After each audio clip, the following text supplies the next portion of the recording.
Presented by Revolution Radio, broadcasting live from the Roanoke Valley of southwestern Virginia. Join us and see what life looks like from a medium's perspective with Reverend Tracey Lockwood, the medium's medium. We'll explore the tools of psychic development, hear stories and experiences from the other side, and learn to listen to our natural intuition. Now, our host, Reverend Tracey Lockwood. Hello, beautiful lights, and welcome to another episode of From a Medium's Perspective. Today, I am so tickled because I have one of our favorite guests back, and I will tell you about him in just a second. I wanted to remind those of you that are developing your psychic mediumship that I offer an array of personal training options as well as certification programs and other ways to develop your abilities. So if you're interested in that, check out my website at mediumtracylockwood.com and look all over YouTube and find Medium Tracey Lockwood, my channel. And there are lots of videos on there that might be of help to you. And feel free to contact me directly on my business cell, which is 540-998-9789. Well, we have a fascinating guest today. He is an expert paranormal investigator. He has given a lot of years to the study of EVP, and he has had hundreds of official, private, and public investigations. And he's come to a couple of conclusions regarding the continuation of the human spirit. He is the author of 2 books focused on EVP entitled Voices from Forever and There Is No Silence. And his name is Randall Keller. Welcome back to the show, Randy. So happy to have you back. Hi. I'm glad to be back. Always glad to be back. Well, we were talking, I guess, after the show last time, and we were talking about skepticism. Yeah. And, I guess like a true skeptic would be somebody who keeps their mind open, but may not just go, yeah, of course. They might not easily believe or whatever. I kind of think that term is kind of funny, believe. But anyway, what would you have to say about skeptics? Well, actually, I agree. A real skeptic is somebody whose mind is open and they approach things, especially things that we don't have explanations for in the real world. They approach those things with interest, and perhaps the word open is just going to be repeated over and over because they have to be open for whatever they find, including something that those of us who already believe, things we may not like. Right. But then that's those kinds of skeptics don't generally run around and say, I'm a skeptic. They generally just do. And, they approach things with a skeptical attitude and are willing, again, to be open to change in that attitude. So it's the other guys who never believe in anything, no matter what the evidence or what the situation. And that's a whole different animal. Well, that's just a resistant attitude and narrow thinking, really, because the world is so much bigger than we imagine it to be. Even with what you and I do, we still are constantly finding things that blow our mind. I'm sure that's true for you as it is for me. There's kind of a corollary that popped in my mind, and I'd never really thought about it this way, but a skeptic being someone who is intrigued by a topic, but not completely convinced about what whether it's valid or not valid, is actually the state of mind that a medium has to go into in order to be able to give a reading. Because if you Interesting. don't put down your ego, we hear a lot about ego, like put your ego down, put your ego aside. But more than that, we have to put our intellect aside, which doesn't mean that we're stupid. It just means that we put aside any preconceived ideas, because there are things that come through readings that, just go way beyond our own personal philosophies. I know Edgar Cayce, the sleeping prophet, they used to call him, because he would to trance and, diagnose people and talk about things that were actually contrary to his personal, more conservative Christian philosophy. I know I've run into stuff. I, did a reading one time for a lady, and her dog transformed, and I mean a physical dog that had come with her to the reading, transformed into a Native American man and started talking to me about how he had had a past life with the woman that was there. They were both men in a tribe, and it had never crossed my mind that Wow. dogs or animals would have had past lives as people. And the first time I had a star person come through, that really went against my personal comfort zone, because it was just an arena that I hadn't really considered. Do you run into things in your work that blow your mind? Yeah. I don't think it's quite anything as spectacular as an animal transforming into another form, but I mean, just recently, I guess I should say my mother just recently broke her hip, and she's 98, and so that's a bit of a problem for her. But she's doing well. But Good. she had mentioned about 6 or 8 weeks before this happened that she was seeing a woman in the house, and she lived alone, and the woman was typically dressed in white, but and I say typically because it always is a woman dressed in white, but she had no face, and she didn't know whether the face was covered or missing, and that once or twice she'd seen a man walk down the hallway. So this is from a woman who does not believe in anything paranormal at all.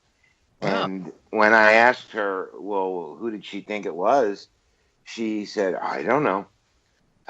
Did you investigate that? We did. When she went into the hospital for the hip, I decided to pull a team into the house. Nice. And, and that's okay with her. I mean, she doesn't mind, but she doesn't believe in any of it. It's all a bunch of hogwash to her. Yeah. And at one point, I'll try to cut to the chase real quick. Oh, no, take your time. We had some motion sensors lined up down the hall that would trigger a light whenever something broke the field. And lo and behold, something began to walk down the hall, triggering the lights. Whoa. And so we had a little cat ball at the end of that trail. And it's one of those cat balls that when you press the button, it lights up on movement. But it's not a real it's not real sensitive. So you really have to move it. It's not something that a breeze trigger. Right. So we asked it and to move the cat ball, and lo and behold, it moved the cat ball, and did it several times on cue. So we tossed out a second cat ball in case the first one was defective, and asked it to play with that one, bringing it a little closer to us, and it played with that one. So we did that for a while, and then it seemed to stop, and we went as a team into the basement.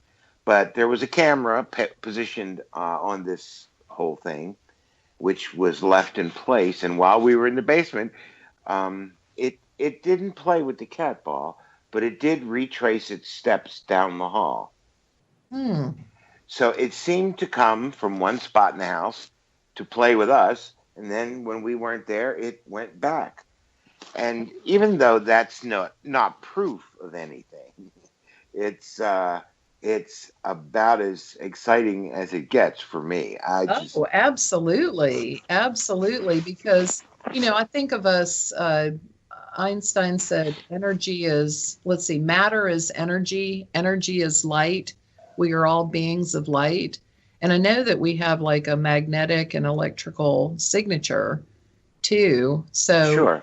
Obviously, if there's a physical person in the room, then we would have an impact. But it's wonderful when you can't see the person necessarily, but they're still emitting their signature from the other side. I think that's just phenomenal. Yeah, there was no nothing. Pun intended. nothing on camera. There were no apparitions or anything like that. But you could see the action take place, and you could see that no one was playing with it, or there weren't any small earthquakes under the carpet, which is another thing. It was on carpet, which is really That's hard. Harder, right? Yeah.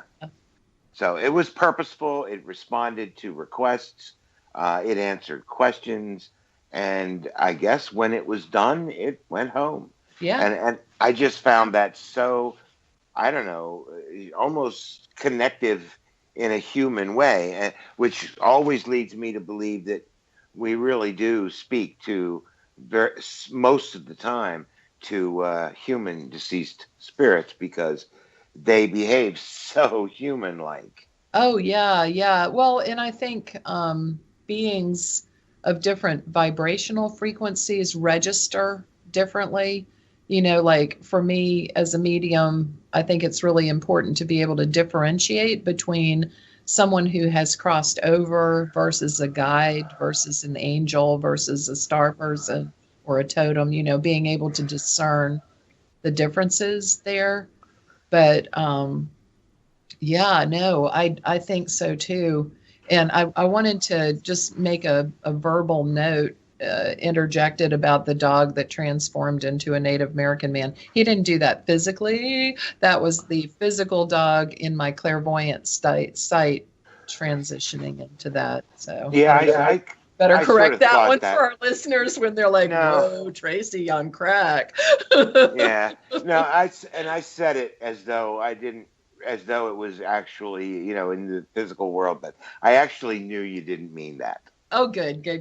Yeah. Just to clear up for anyone who might have that. But yeah, so when you go out, is it pretty common for you to capture EVPs? Yeah, EVPs for some reason. I have been very blessed to get them at a relatively large number each time. And when I say large number, it varies between 10 and 50. And wow. Mostly towards the 10, but high 40s and all, it's not unusual. And it sounds like, some sort of a contest, and it really isn't, but it does just turn out that way. And I always hope that the team will listen to them and throw some of them out. Yes. Because I want to make sure that, what we believe is to be bona fideable evidence is actually real evidence. Oh, I appreciate that. I've heard the EVPs, if those of you that are listening don't know, are electronic voice phenomenon, right? Yes. Yeah, I listened to someone's, and I won't disclose the particular circumstance, but they were sharing what they believed to be an EVP. And to me, honestly, it just sounded like static. Like it was just crackly and static, and I didn't feel even any pronunciation or emphasis within it. I listened to it like 3-4 times. I'm like, all right, I'm playing with my mind. How do you differentiate? I mean, I guess it's something that proceeds with one person. Excuse me. Well, yeah, generally they're classified as A class, B class, C class, and there's even a D class, but I don't really pay much attention to that one.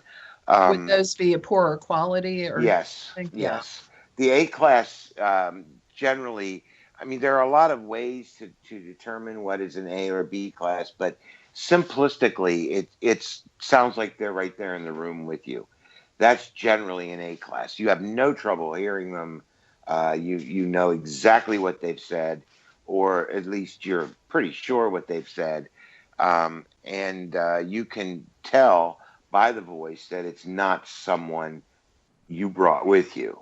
Right, and that is usually after the fact, or sometimes during the investigation that those are audible. Well, if you use headphones on certain recorders, you can participate. If there's a conversation with a spirit, you can carry one on, but predominantly they occur after the fact when you listen. And I prefer that because I feel a little torn when I'm listening with headphones. And I feel like, I have a goal, which is to converse. When I'm just going without it, I feel as though I can hopefully elicit some kind of emotional response or something that's a little more meaningful than a simple conversation. Yeah, I can imagine too, like, if you're engaged in a dialogue, you want to be sure that the answer that you hear is not something your mind filled in or exactly that kind of thing. Yeah. So I'm a big fan of the C class. They're harder to hear. They exist in the static, and I seem to be pretty good at hearing them. But if I'm with people who have a say in whether or not we accept the EVP and they don't hear it, then we'll leave it out of the evidence pool because there's no point in trying to force this on people. A and B class are almost never mistaken. You can easily prove what they're not, which leaves you with the question, what are they? Mm-hmm. And that's what we would call EVP. The C class is a little more controversial, but it seems like the C class guys say more, at least from my experience. Like longer sentences or conversations? Yeah, it seems like they're much more able to I can't think of the right word. They use adjectives. Their sentences sometimes, their phrasing is sounds more typically human. Sometimes the really loud and in-your-face EVP sometimes doesn't sound all that human. It sounds a little weird.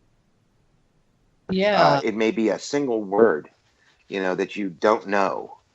And that's often where I think on those occasions when non-human entities speak to us, I think they generally are A-class voices. That's just my opinion, though. There's no proof of that.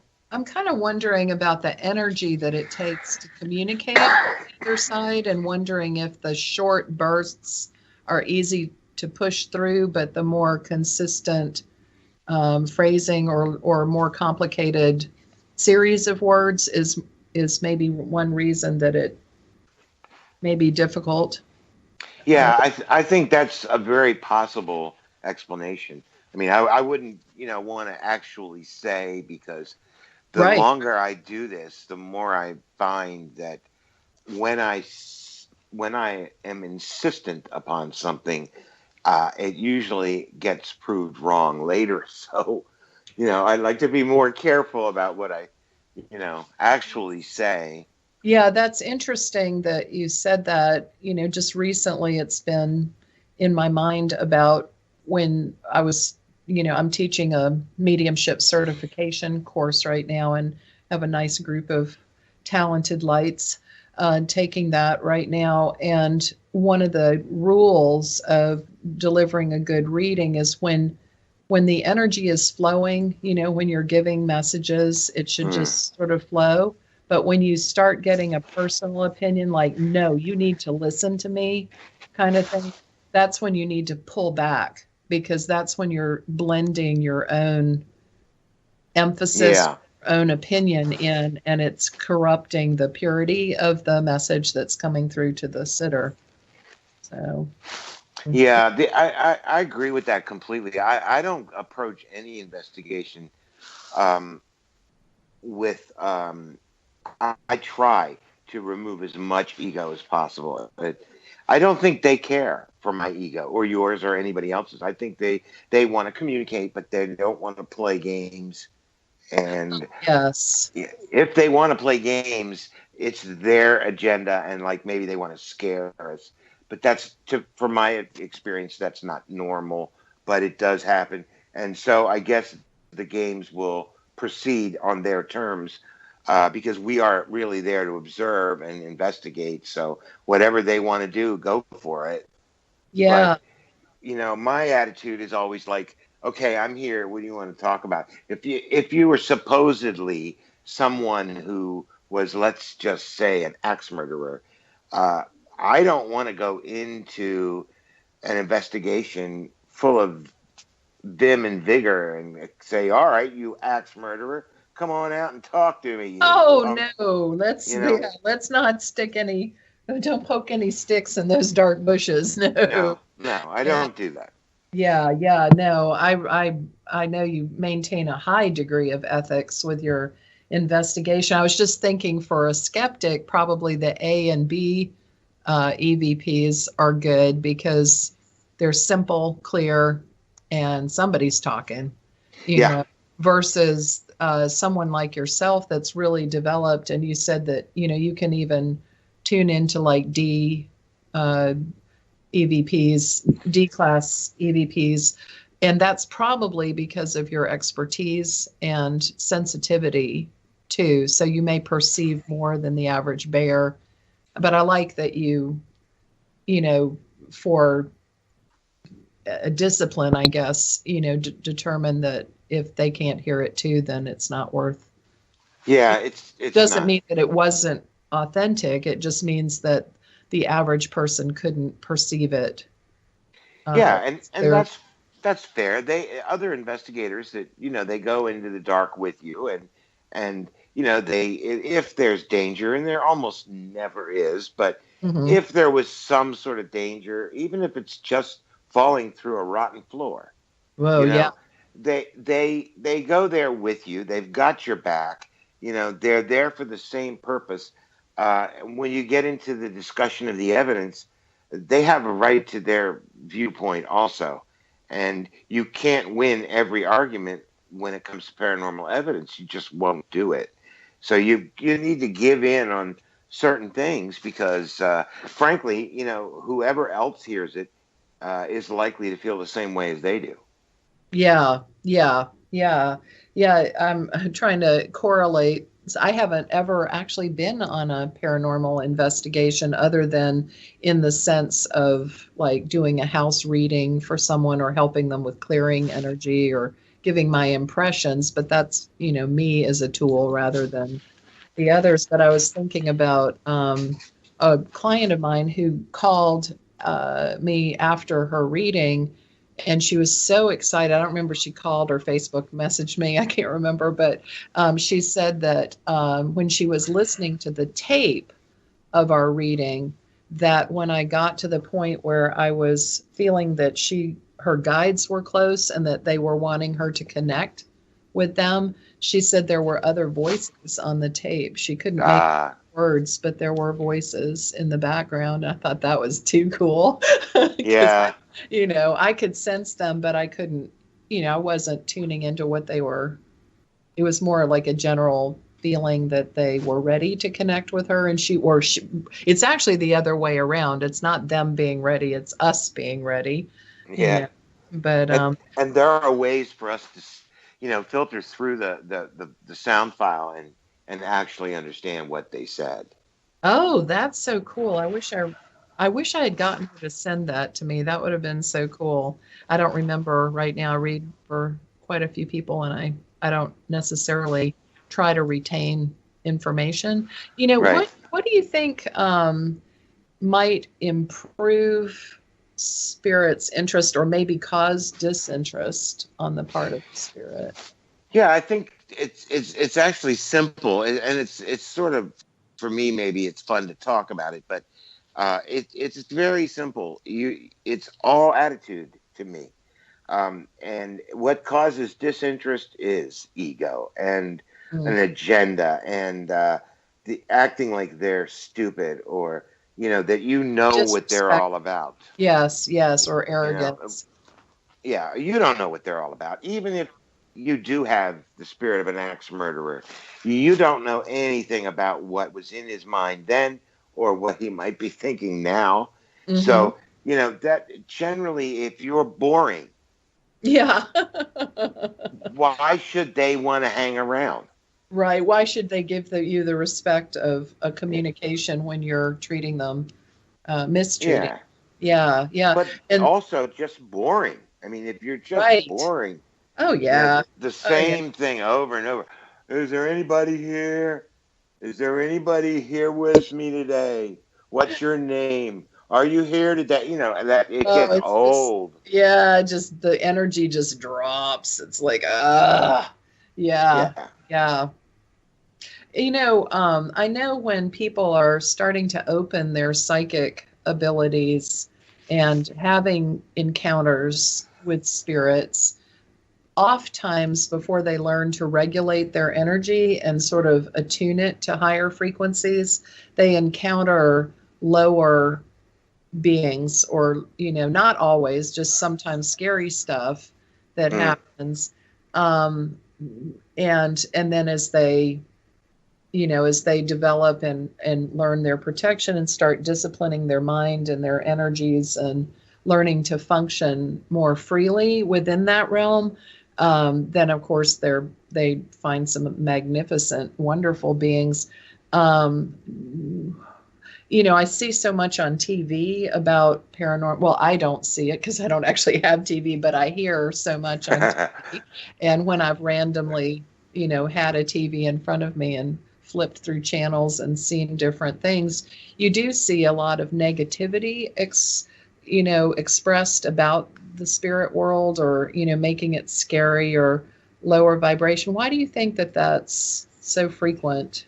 I think it's ratings. I really do. If you're talking about TV, I think it's just people watch the show and they want to get a little scared, and they want to see something that they can say, oh, that won't really happen to me. That's just a bunch of baloney and stuff like that. I just think it's hyperbole on steroids. A real investigation is not a hoot. Right. Oh, wow. We are actually, I can't even believe it. We're at the bottom of the hour, Randy. Now back to our show from a medium's perspective with host Reverend Tracey Lockwood. Welcome back on Revolution Radio, and post them weekly along with several other things. So look for us here on YouTube, and please subscribe while you're there. And you'll have to click the little bell if you want to get notification of the new uploads, but subscribing's great too. So thank you so much for that. Well, welcome back, Randy Keller. I was just asking you, but we got swarmed over by the music. What's your website if people wanted to connect? Well, it's kind of simple. It's www.randallkeller.com. RADDALLKELLER.com. Awesome. That's it. Like, and also we have awesome. we also have a goodness, my brain went away. A Facebook group called Voices, and I'd recommend anybody who wants to connect with some other people with like minds. It's a good place to go. Oh, cool suggestion. Very much so. Very much so. We were talking before the break about people encountering negative energy as they opened their abilities and how it's presented on TV. What do you find with people and their EVPs? Like, do you get negative stuff that happens, or? Well, I don't get very much negativity. I have gotten some, and I guess the majority of my negativity is actually cursing. And in some ways, that may not be actually negative, although Personal it expression. yeah, yeah, and I would say about half the time that's exactly what it is. They always seem to use the same wonderful word all the time. It's really funny because it just seemed like there would be other forms of expression that would come out of the afterlife, but Right, some enlightened way of expressing yeah, that. Yes. like maybe they'd say Berzelbop, and that would mean something, but Right. It's pretty maybe basic. yeah, yeah, but I know, don't even have a lot of that, and I think it's like if you go into a store, of like even just a 7-Eleven, and you give the clerk a lot of guff, you're liable to get a bad attitude back, and true. that's generally how I think it is with EVP. If you go into a location armed to the teeth, so to speak, Right. ready to kick butt, Ghostbusters.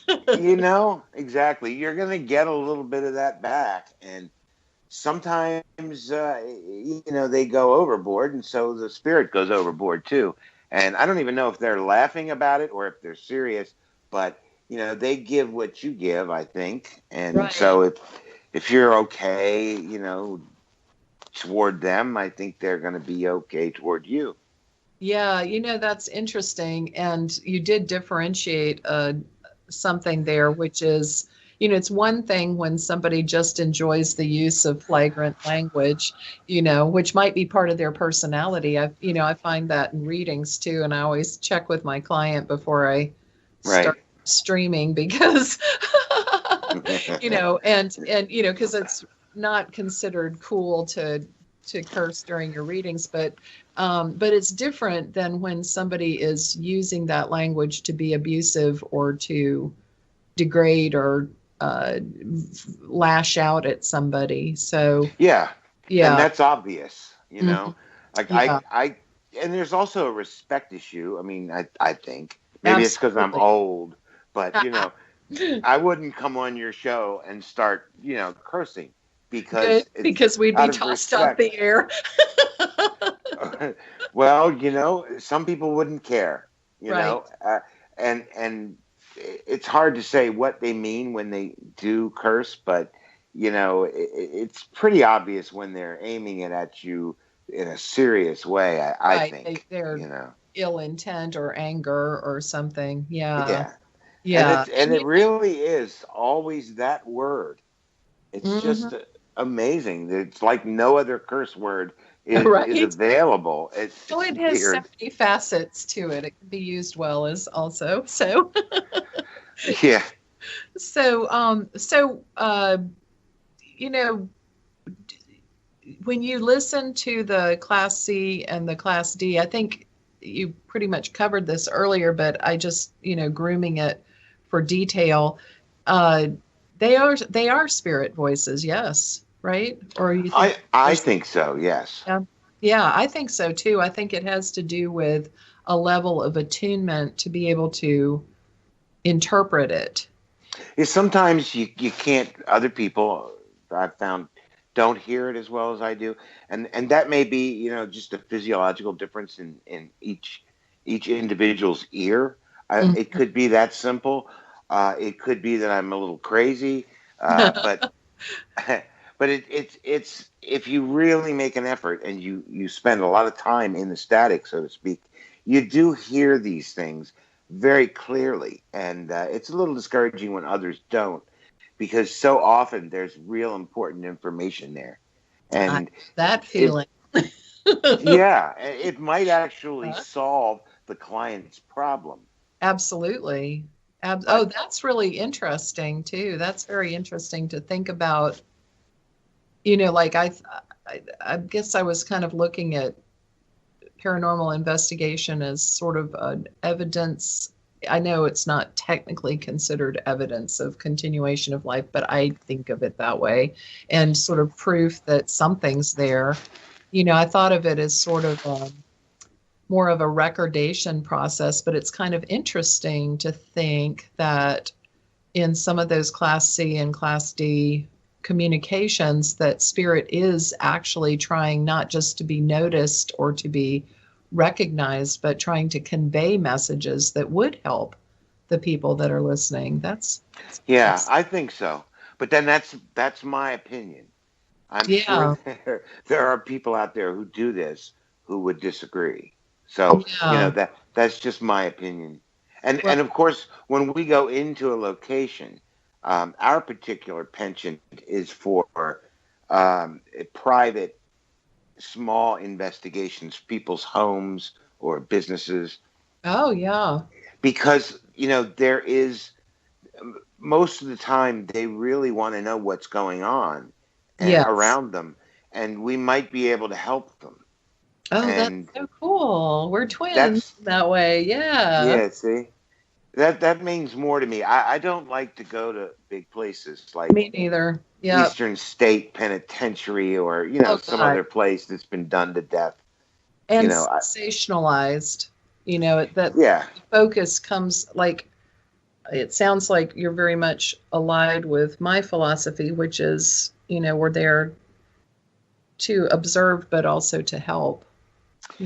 Yeah, an understanding of what EVP mean and what they do, is important, and you can create a sort of or determine a sort of psychology from the other side by listening to many, many, many, many, many examples of EVP speech. But bottom line is, if someone is in trouble or thinks they're in trouble, and they ask you for help, that's what you have to do first. I agree with that 100%. I think it's human and compassionate and would be cruel not to help under those circumstances. And sometimes it's just like us here in the physical world, when people come for a reading, they just need a different perspective. And the spirits on the other side. And I've always been touched by the reciprocity of healing and understanding that can come not just from the spirit world to us, but from the physical world to the spirit world to help them understand that, just that perspective shift. Yeah, and our knowledge of their world is, I guess, obviously less than their knowledge of ours. And so it's important that we listen rather than talk. Too much talk means we're not listening. Yeah. Yeah, and I bet that is why you have been so successful capturing the physical evidences of those communications, because they're responding to your compassion and interest too. I have a random question. Do you often hear other languages spoken? Yeah, no. And that's really a great question, because I've spoken with people in other countries who hear EVP in their language and not in English. And it's kind of like some people believe that, speaking in tongues is nothing more than speaking in a language that you understand. Yeah, like an original. Yeah, as a medium, I consider it channeling in the original language of the speaker, but the interpretation of those tongues being the the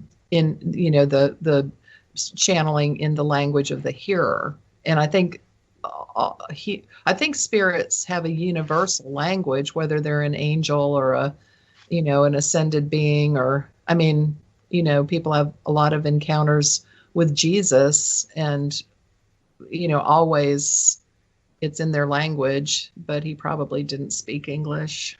Yeah, I totally think that's completely accurate, and that's why I like that question, because I hear English, someone may hear French, someone else Spanish, someone else Swahili, whatever the language is, and we need to know that it's not about that. Uh, and Right. and skeptics frequently say, "Well, how come you only hear English?" Well, because I only understand English, and Exactly. it's them. They're communicating with us. It's not our job to judge how they do it. That is so fascinating to me because, of course, if you encountered a spirit and had their voice translated through EVP to that, they could be Native American, they could be German, they could be Scottish, they could be African, they could be from any continent or ethnic background. And it is kind of interesting. I never really realized that about that. I never thought about it, I think. That's so cool. That's so interesting. Now, I have heard other languages, but very rarely. Yeah. So I didn't Yeah, want to close the door completely on it. But yeah, it's the same when I do readings. Like occasionally there'll be a few words in another language, or if I'm AKA channeling a guide, I might start in their language, but then it switches into English. So I think that's so fascinating that it's also true in the world of EVPs and paranormal investigation. That's so cool. yeah, but it's going to drive those crazy skeptics even more crazy, because Well, yeah, right. Yeah. they're going to want to say, "Oh, see, I knew you were nuts. I knew it. You're making it all up, or you're crazy, and you really need to be locked up somewhere." And and really, you just want them to calm down and think a little bit. Just think a little bit. What if, you know? Right, exactly. And one thing that I heard recently, which was kind of interesting to me, and I'd never thought to do it, it was another medium. And she says when she channels in the native language, AKA speaks in tongues, she uses a translation software. And she says a lot of times it is a language that and can be translated, and I thought, whoa, I never thought to do that. So I'm thinking maybe I'll play with that in the future and see, because I mean, of course, the Bible's not the only resource to the entire planet. We have so many different religious perspectives, but it does talk about tongues and interpretation of tongues in Yeah. Corinthians, and it talks about the tongues of men and angels. And that's just cool to think about, that we could actually speak those languages of other cultures, other times, other beings. It's just interesting. Yeah, and the cool, almost the opposite in a way to Hmm. that is, like, the fact that, and I do believe that there are angels that speak to us. So I'm one of those guys too. Yeah. And that an angel knows how to speak to us, uh, and how Yes, to they actually do. communicate to us is just really cool, Do because I'm sorry, I'm that. jumping in there. I was just going to say, do you run across non-human spirits like the jinn or the elementals or angels in your work? Yeah, I think I've been fortunate enough to have a couple of EVP that I attribute to angels, just by the way they spoke, the sound of it. Yes, Uh, you vibration. know, Yes, it was usually more than one voice going at the exact same time. It was yes, very, almost reeked of otherworldliness, and those are rare, but they were, interestingly enough, um, possibly guardian angels, because they were centered around children. oh, And, you know, precious. it just seemed like, and I did a lot of recording around my grandchildren when they were very young. And some of them still looking up at the corner of the ceiling and laughing. And, I got lots of responses directly with the child, not with me, totally unconcerned with me, but very interested in the child. And those I sort of attribute to, and maybe I'm wrong because you don't know, but I attribute that to angelic communication. I recently was on an investigation where we believed that there were jinn involved because jinn tend to have a strong attachment to the outdoors, and that they're not exclusively there, but they like it, and they like to mess with people, and not in demonic ways, but just mess with you, you know. Yeah. And I've had a couple of EVP that occurred outdoors that like children giggling at me, and the responses are, and I even said, "Are you an elemental?" And when I did, the giggling began. Just escalated. Yeah.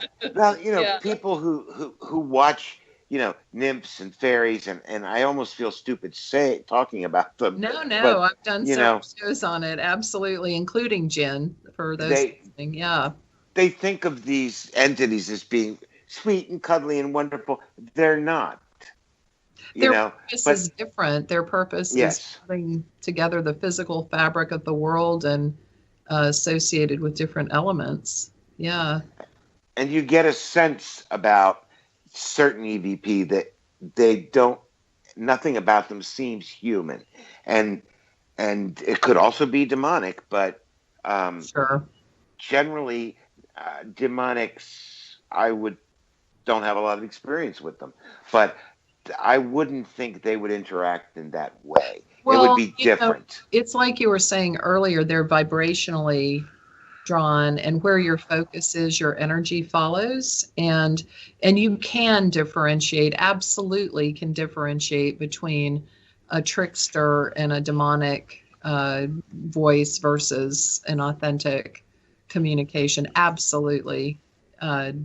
People worry about that, like, ooh, maybe it's a person pretending to be my dead grandmother. No, it's your grandmother. Why would someone do that? For one reason. And you can tell whether it's authentic as to whether the evidence and the communication is consistent with that personality, although there are changes. Do you find change, like when people do encounter somebody, maybe a loved one that has been lost on EVP,